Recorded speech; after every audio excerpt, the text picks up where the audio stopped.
Yang terhormat Saudara Ketua Dewan Perwakilan Rakyat Papua Selatan, yang terhormat Saudara Wakil Ketua 1 dan Wakil Ketua 2 Dewan Perwakilan Rakyat Papua Selatan, yang terhormat Bapak Ibu anggota Dewan Perwakilan Rakyat Papua Selatan, yang mulia pimpinan dan anggota Majelis Rakyat Papua Provinsi Papua Selatan, yang terhormat Forkopimda Provinsi Papua Selatan dan Lantamal 11 Merauke dan Lanut JA Dimara, LO Polda Papua Selatan, Kepala Binda Papua Selatan, yang terhormat Saudara Penjabat Sekretaris Daerah Provinsi Papua Selatan, para pejabat tinggi pertama di lingkungan pemerintah Provinsi Papua Selatan, yang terhormat para tokoh agama, tokoh masyarakat, tokoh perempuan, tokoh pemuda, serta Bapak Ibu tamu undangan yang kami muliakan. Assalamualaikum warahmatullahi wabarakatuh. Shalom. Om Swastiastu, Namo Buddhaya, salam kebajikan. Pertama-tama, puji dan syukur marilah kita panjatkan kehadirat Tuhan Yang Maha Kuasa atas segala rahmat dan karunia-Nya yang senantiasa tercurah kepada kita sekalian. Pada kesempatan yang mulia ini, saya ingin menyampaikan apresiasi kepada Dewan Perwakilan Rakyat Papua Selatan atas kerjasamanya dalam pembahasan laporan keterangan pertanggungjawaban Gubernur Papua Selatan tahun anggaran 2024 dan juga pembahasan program pembentukan peraturan daerah Provinsi Papua Selatan. Sidang Dewan yang terhormat serta hadirin yang kami muliakan, merujuk pada Peraturan Pemerintah Nomor 6 Tahun 2005 tentang pemilihan, pengesahan, pengangkatan dan pemberhentian kepala daerah dan wakil kepala daerah, disebutkan bahwa pertama, pada pasal 132 ayat 5, laporan pertanggungjawaban penjabat gubernur disampaikan kepada Presiden melalui Menteri Dalam Negeri, dan bagi penjabat bupati, wali kota disampaikan kepada Menteri Dalam Negeri melalui gubernur sekurang-kurangnya 3 bulan sekali. Kedua, pada pasal 132 ayat 6 disebutkan bahwa pelaksanaan tugas penjabat kepala daerah sebagaimana dimaksud pada ayat 5 dilakukan evaluasi oleh Menteri Dalam Negeri.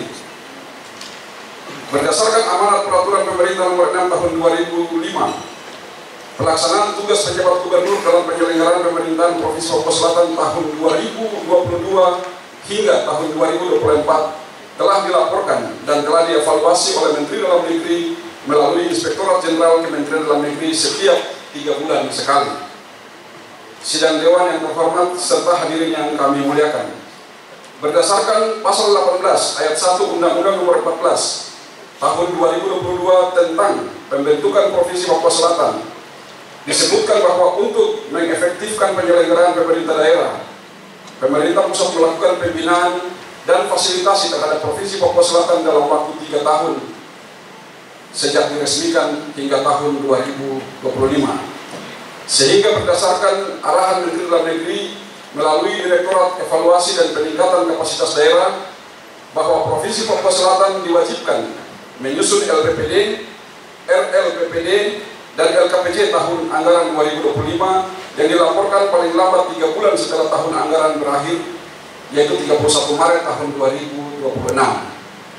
Namun dalam upaya mewujudkan tata kelola pemerintahan yang baik dan akuntabel, kami sampaikan LKPJ tahun anggaran 2024 untuk menjadi bahan evaluasi dalam penyelenggaraan pemerintahan Provinsi Papua Selatan. Dalam laporan keterangan pertanggungjawaban LKPJ Gubernur Papua Selatan tahun anggaran 2024 ini meliputi laporan bab 1 pendahuluan yang memuat dasar hukum, visi dan misi kepala daerah serta data umum daerah. Bab 2 perubahan penjabaran APBD Provinsi Papua Selatan tahun anggaran 2024. Bab 3 hasil penyelenggaraan urusan pemerintahan yang menjadi kewenangan daerah. Bab 4 capaian kinerja pelaksanaan tugas pembantuan dan penugasan, dan bab 5 penutup. sidang dewan yang terhormat serta hadirin yang kami muliakan. Pada sidang paripurna ini diagendakan juga pembahasan program pembentukan peraturan daerah atau Propemperda Provinsi Papua Selatan yang merupakan inisiatif pemerintah Provinsi Papua Selatan atau eksekutif dan diharapkan selesai tahun 2025.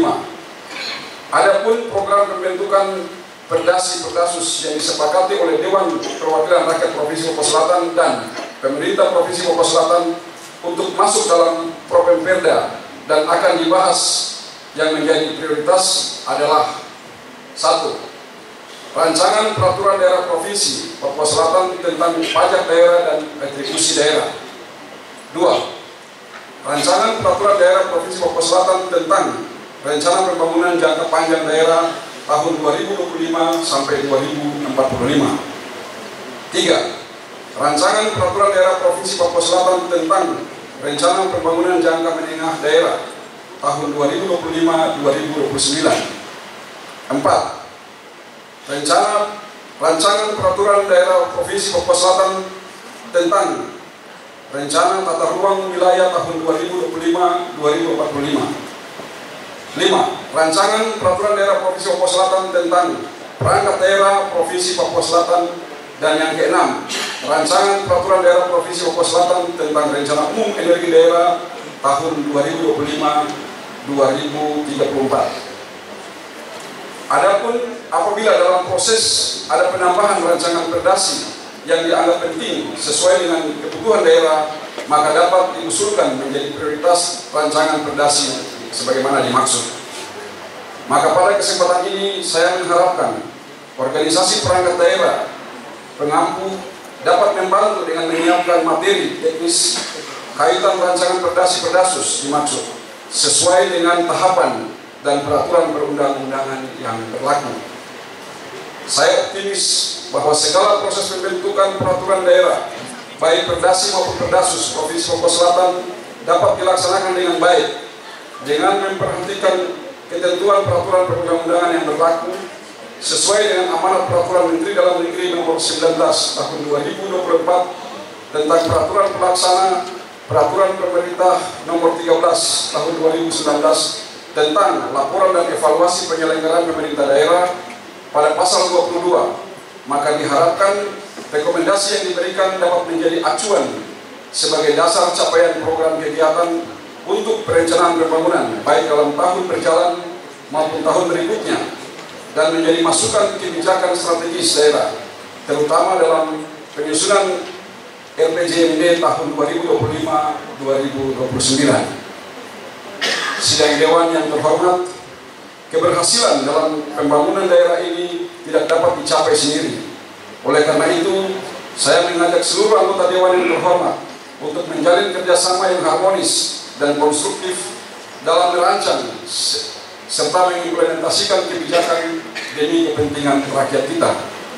Saya yakin dengan niat yang tulus serta kerjasama yang solid, kita akan mampu menghadirkan perubahan yang nyata bagi masyarakat kita. Semoga Tuhan Yang Maha Kuasa senantiasa memberkati setiap langkah kita dalam mewujudkan Papua Selatan yang lebih baik. Sekian dan terima kasih. Wassalamualaikum warahmatullahi wabarakatuh. Shalom, Om Santi, Santi, Santi Om. Terima kasih. Selesai.